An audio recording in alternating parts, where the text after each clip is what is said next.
Jasper, thanks for that fantastic intro. Of course, if there was any music executive who did need an intro, it's this guy. Absolutely fantastic to have you in the house and to be sitting on stage in Singapore, Lyor. Of course, you have a very deep connection with Asia. You're married to a former pro basketballer from China.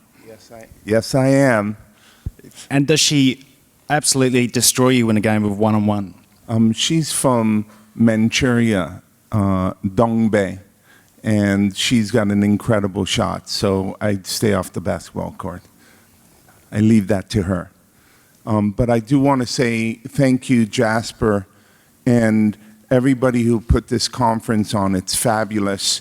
I also would love to thank Ruben, who works at YouTube in Southeast Asia and has been such an incredible host to me, and it's been fabulous being here because I've bumped into a lot of people that I've known through the years, and it's just wonderful. So well done, Jasper, and what a great conference, so thank you. So it's great to have you here. I feel like the lucky guy sitting up here. Of course, we know your history, and we're going to really drill into it today, and I'm looking forward to hearing some war stories. But you also have this incredible reputation for being tenacious, and you've been called a Doberman. And I was at a Billboard breakfast at Medium some years ago, and you were in the house, and Seymour Stein called you a force of nature. Do you remember that? I don't remember that particularly, but I know that I have a reputation for, I guess, being determined, but I think that a lot of people, I actually don't spend a lot of time in the industry. Like, there are many people who actually don't know me. So I think that my reputation, because I started with rap music, and I was a white person in a black art form at the time, because I have an accent, and I've been accused of being part of the Israeli mafia, or all of that stuff. And I'm also an ex-road manager, so I've lost a lot of hearing. This is before people recognized, not to stand in front of a speaker. And so I speak louder than most people because I can't hear as well as other people. So I guess, and I'm passionate, so I think all those things lead people to have some stories about me, but I'm glad that people actually, when I get a chance to speak to them, they typically have an open mind. Yeah, I've spent some good time with you, and you're actually quite chilled out. But do you still have that rage? Do you have the beast inside you that drives you? So the answer is yes, but it's a different type of rage or determination. When I touched down in '83 in New York, the artists that I represented really didn't get much of a shot. And there was a lot of swimming upstream. So there was a lot of effort to keep pushing and keep moving and getting heard, recognized. I used to go into record stores, and our Beastie Boys record, there was only one record. And it was, ranked number 33. And then there was like a Poison record that had like 1,000 records, and it was number 1. And so I was saying to myself, that's weird. It looks like everybody's been buying the Beastie Boy record, but they're number 33. And then I realized there was a lot of manipulating of those charts. So there's a lot of things that I had to learn and I had to get through and keep pushing. So that's probably a good time to do some war stories. If you had to write the Lyor Cohen biography, the autobiography, how would that first chapter pan out? I think it's probably a boring story by now because I've told it so many times, but I would consider there are two stories. One, when I sat at my parents' table, kitchen table, and explained to them that I had an opportunity to go to New York where these people, they talked instead of sung. And my father was stroking his beard and said, I don't know what you're planning on doing, but I suggest you get a contract. And my mom cut him off and said, if I were you, I would just go and I would try to find your voice and your passion. And what's the worst thing that could happen? You just come home. So since I'm a mama's boy, I took my mother's advice and I moved to New York. And I went straight to the office. And the office was the size of these two chairs. And I walked in, and Russell Simmons wasn't there. And there were 3 people in the office. That's all the office could hold. And I said, hey, I'm the new partner of the company. And I thought there was going to be a marching band. And they were all depressed. And they looked at me, and Russell never told them about me. And I said, why are you so depressed? They said, well, Run DMC's road manager is on a cocaine binge, and we can't find him, and he's the only one with a passport, and Run DMC is at the airport right now, and we have no one to mind him. And I said, well, I have a passport, and they said, oh, well, can you go? And so I went to the airport in time, and that's how I became Run DMC's road manager. Every story has a silver lining. Story gets better. So we're touring around. By the way, the person who picked me up at the airport was Roger Ames, owner of London Records at the time, grew up and became the chairman of Warner. Prior to that, the head of Polygram. So anyhow, we did the tour around England, and the big show was a matinee show in London. And the reason why it was a matinee is the dangerous rappers were coming to town. And so we have to do it during the daylight. And it was the one day that broke all the heat records in London, and London doesn't have air conditioning. So, and there was so much enthusiasm for the show that there were a 3-block radius of shutdown. And the promoter allowed so many kids in, you couldn't stick an ace of spades in the audience. And we barely got backstage, and then Ronnie Ray turns to us and says, I forgot the records at the hotel. And he said, forgot the records at the hotel. And this is before the DAT machine and, you know, computers and stuff like that. So we run back to the hotel. Records aren't there.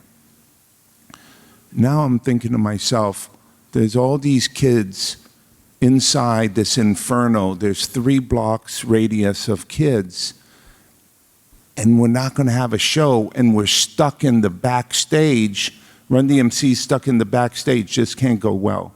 This is going to be the fastest. I'm going to be swung and have to go back to Los Angeles. I'm definitely getting fired. And I said, how could you lose the records? He says, I don't know what happened, da-da-da-da. And we come back.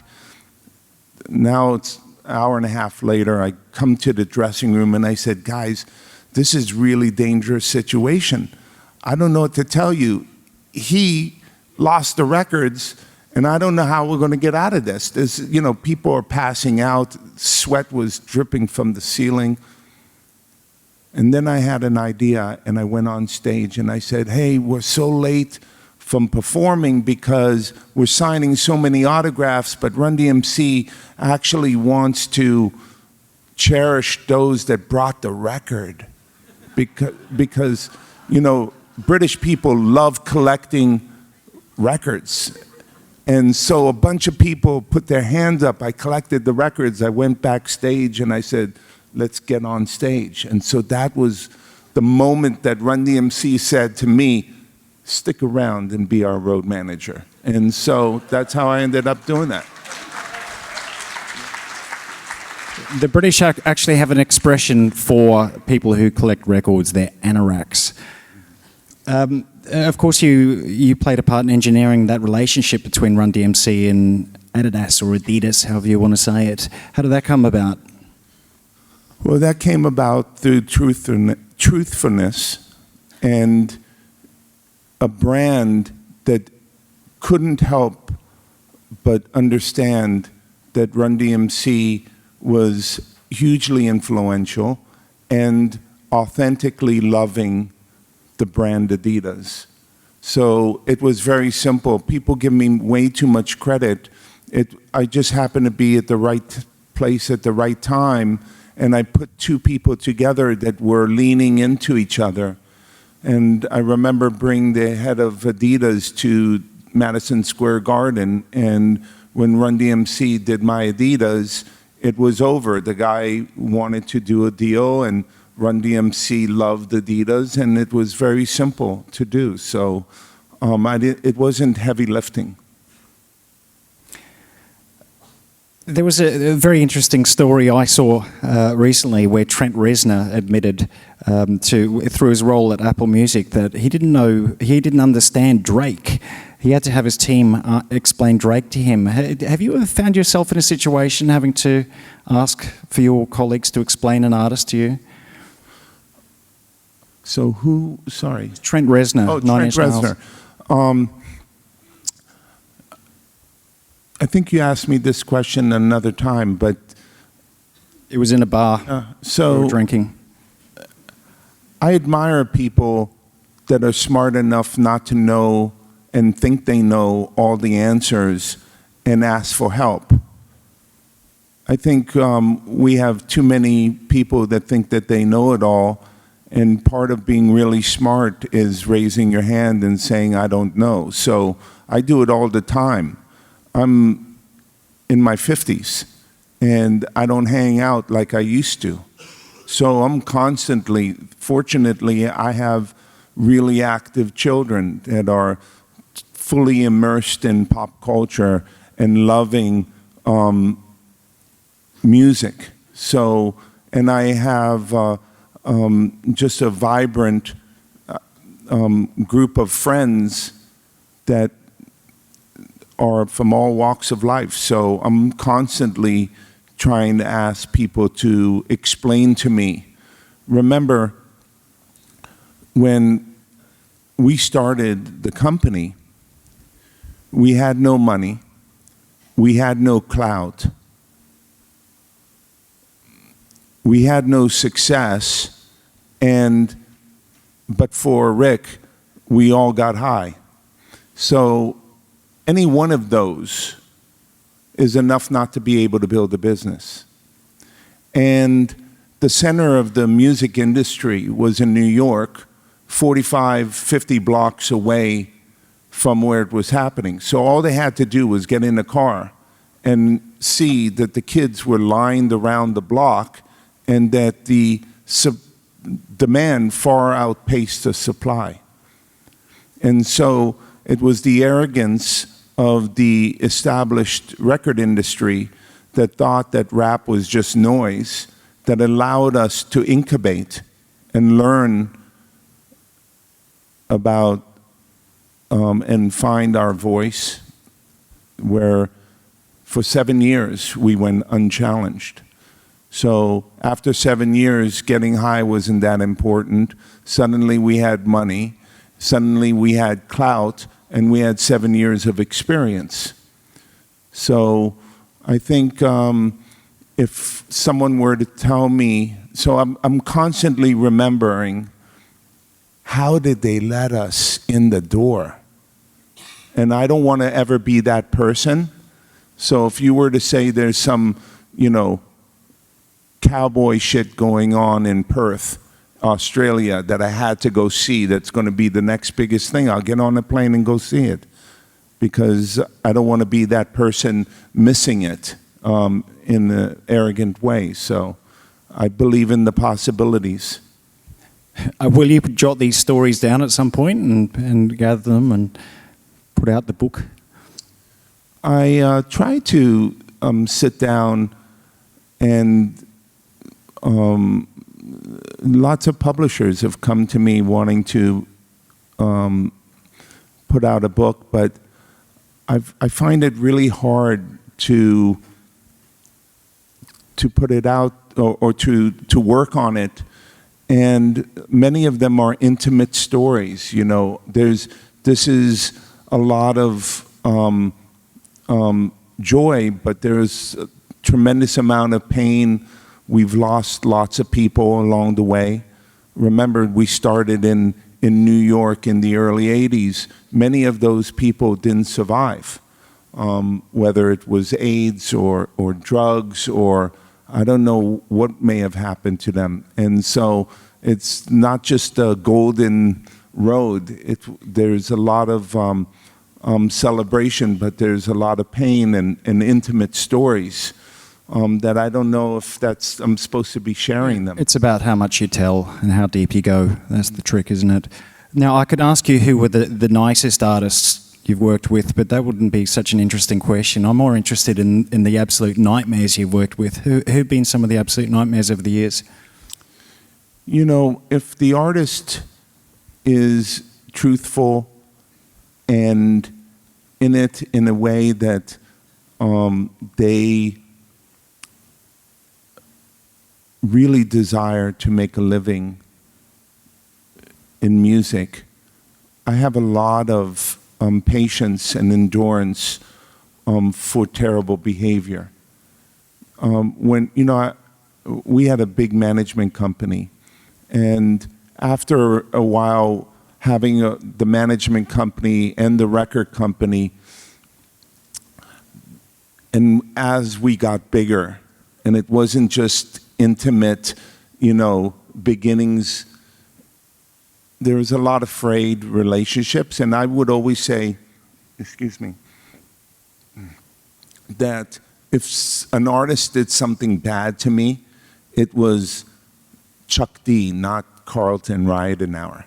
Carlton Ridenhour is a beautiful person that had no malice or didn't want to talk to me in any crazy way. By the way, he never talked to me crazy. He's the nicest, most incredible artist to work with. But I always blamed the persona.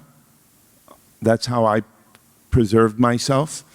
And I'm built for this. I'm built for zigzagging, most difficult.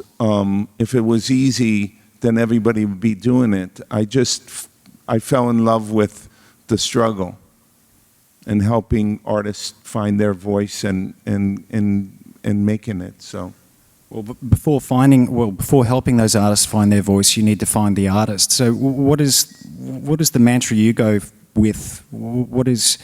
How do you go about locating your artists, and what is it that you're looking for?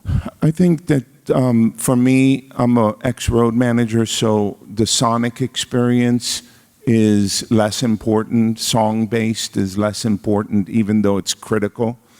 I'm more of a live performance, when I meet an artist, do the molecules act differently in the room?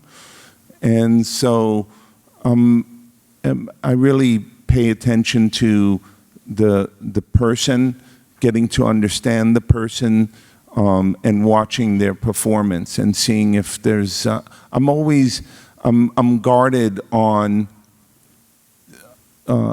people. I had an artist called Grand Poobah. He told me this was a temporary hustle. the music business for him. And so I try to avoid that. I want all in. Like, I'm really not going to be happy in my life if I can't feed myself and my family being a musician. I've been to many conferences over the years, and some of them have been pretty gloomy. I've noticed a lot of optimism this year. How do you gauge the health of the business right now? I've been profoundly optimistic I stay optimistic, so I'm the wrong person to ask.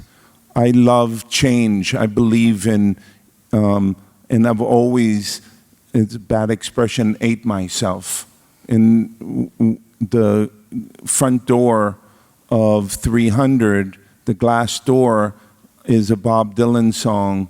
If you're not busy being born, you're busy dying. So I'm very optimistic about the evolution of the business. For anybody to think that the business was going away is just dumb. This music is like an essential element. It's like water. It's like oxygen. It's like so critical for, you take music out of our lives, it just sucks. So I always knew that there was going to be some pain, some readjustment. But there was a lot of, the CD was success and money oftentimes is a sedative. It makes you behave poorly. So I thought the CD, even though I've enjoyed the benefits of the CD, I sold my company the month that the CD started going down. But it created bad behavior. The excess of our industry was off the charts. Private planes, humongous offices, it was irrational behavior. So, the prior to the CD was more of a business that I remember being the point.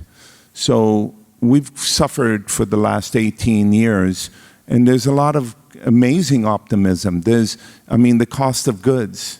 It's just, the CD used to be the way that the major labels prevented the independents from being able to get their hustle on. That's why so many of the independents actually created and formed WIA. And many of them, those independents are the building blocks of many of these major companies. These major companies were acquisitions of many of the impresarios and independent companies. So the CD was an ecosystem that had a huge barrier of entry. And you had to have an enormous capital, enormous staff, and it was very hard to be an independent at that point. So the fact that we don't have, that distribution has been eviscerated, is a huge opportunity for musicians, for labels. The fact that we don't have cost of goods, the fact that all the expenses have started coming down, the fact that there's I think that piracy is gone down dramatically based on the fact that there's other ways to lean into music that doesn't make you wait for a Tuesday. The kids actually, you don't get DAP stealing a 99-cent download. if you went to your playground and said, look, I stole a 99-cent download, they'll laugh at you. There's no cachet in that. They'll say, go get us a Benz. The fact that when the kid came into the playground, he got the new Kanye record in advance of the Tuesday release. So I think that there's just so much opportunity between advertising and subscription. This business is entering a golden age, and I think the golden age doesn't get realized until we have the impresario return and roam and create boutiques that have, impresarios are the unemployables. Yeah, the rogues, and the industry was built on these rogues. Yeah, and so I think we're entering the golden age, but we need some impresarios back, and we need more diversity in the ability to source talent and bring them to market, and that would be a really great day for all of us. But I'm incredibly bullish, and I've only seen happy people. I mean, all the colleagues and the people that I've worked with in the past, that I've met with over the last couple of days, are seeing a real bounce in the market, and there's true optimism. Of course, there's a lot of things that need to be worked out, and of course, everybody's got to get better. But I know for a fact that my short experience at Google and YouTube, is that the company that I'm now working with truly wants to build a subscription service that the industry, the artists, the labels can be very proud of. We're definitely going to continue the hard work of increasing the ad market, and we're going to help our partners, the labels and artists and managers, break their artists. So I think that there's, I know from our end, there's a lot of enthusiasm in the building to be a really positive addition to this business. You look at Spotify, what a brilliant job that they've done, and just so grateful that Daniel didn't listen to anybody and kept moving his legs and kept believing in his purpose, and he's built a beautiful business, and a business that the creative community could be incredibly proud of. And Apple, I sat in front of Steve, who was basically spitting at me. He was so loud and certain. I'm never going to build a subscription business, ever. Do you understand? It will never happen. And boom, they now entered the subscription business, and it's brilliant. And the more people, the more distribution partners that the labels and the artists can have, it's got to be a net positive. You mentioned a moment ago that we're coming into this golden age. I saw a report the other day from Goldman Sachs, and their crystal ball gazers came up with a figure. They predict that the streaming market in 2030 will be worth $28 billion. So that's up from less than $5 billion last year, according to the IFPI. That means 300's worth a little bit of money, isn't it? Yeah, so you like that report? No, so listen, I think it's definitely bouncing in the right direction, and the value of the content and the record establishment is going to see the tide rise. My only concern about that is I don't think it's fully realized unless there are numerous distribution and platform partners. if it's too highly concentrated in one or two, 2.5, 3, the value and the multiple accretion would not come as much as it should to the rights holders. YouTube and the labels have always had a bit of a tricky relationship and some standoffs. How is the relationship now between YouTube and the labels? Well, there are many, many labels that are completely leaned into the platform and love what we're doing. And there are other labels that are concerned about the fact that our advertising funnel is retarding the growth of subscription or is too identical to the subscription product. And we definitely are going to help in finding those that are leaned into our funnel, that have jobs that are working around paid, and we're going to find them and we're going to convert them into a higher ARPU for the industry. So that's my mission. My mission here at the company is to help break artists for the labels, to increase the advertising CPMs for their content, and to build a subscription business that shows the industry that our funnel converts. And that's so important to me and my personal story. And all I know is that there are people in this audience right now that are in charge of building these products.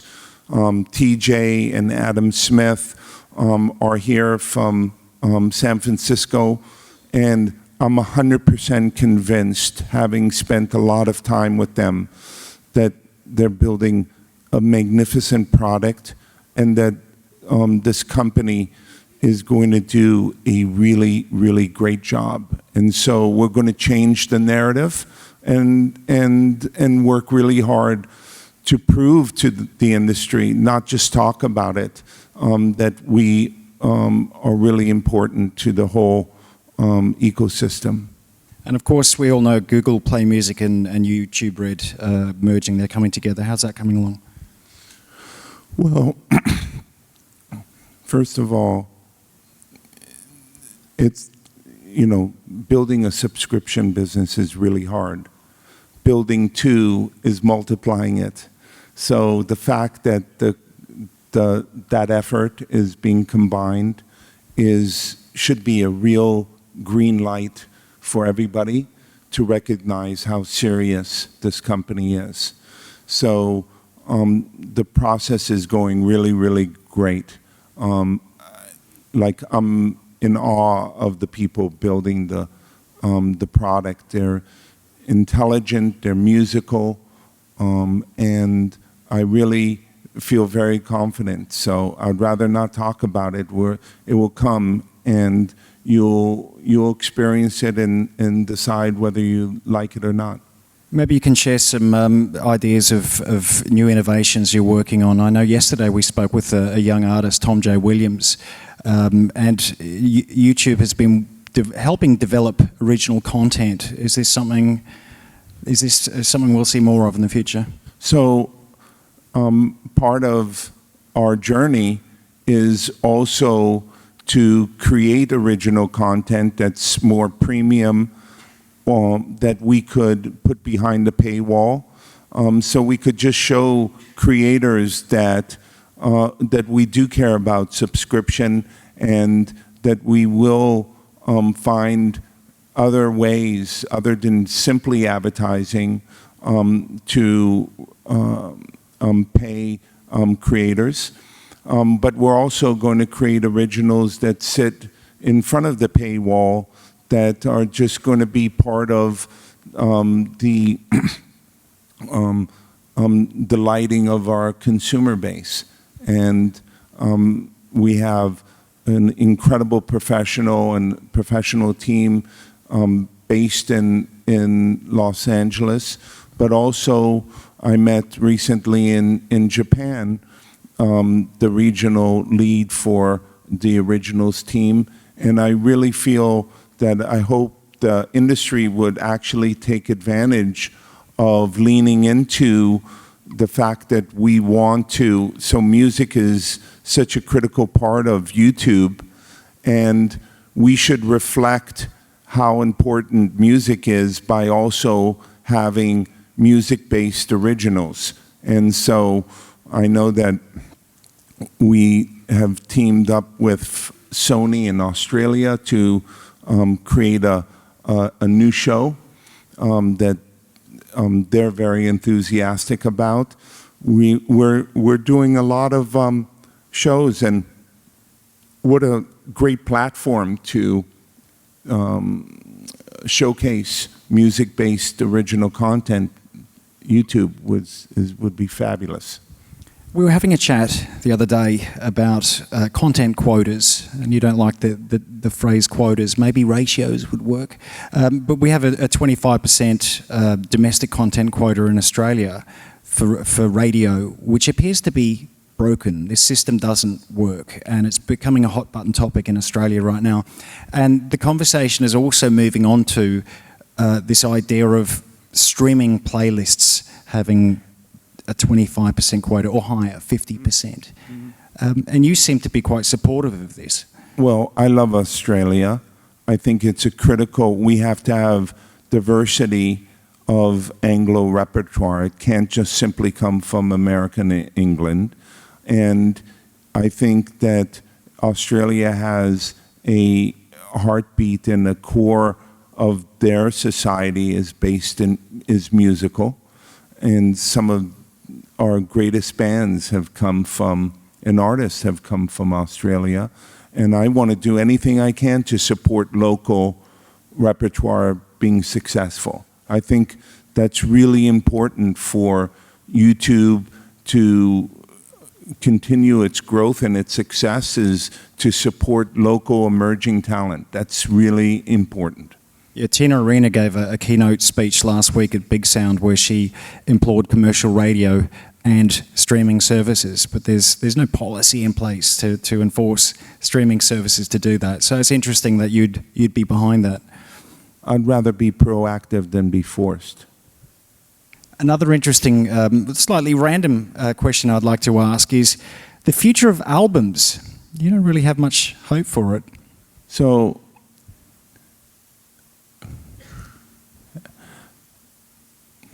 there's certain artists that want to express themselves in a context of an album, but I don't think an album's necessary at all. I think, just so we're clear about the genesis of an album, the music business used to be a 45 business.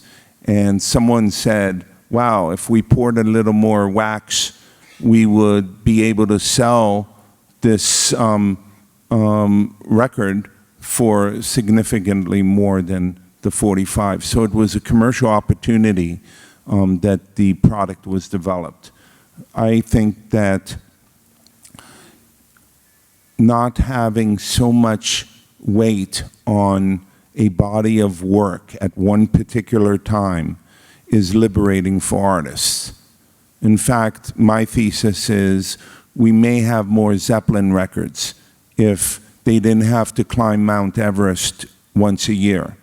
To, you know, when you're an artist and you have to put 10 songs, 12 songs together for an album, it's a very daunting exercise.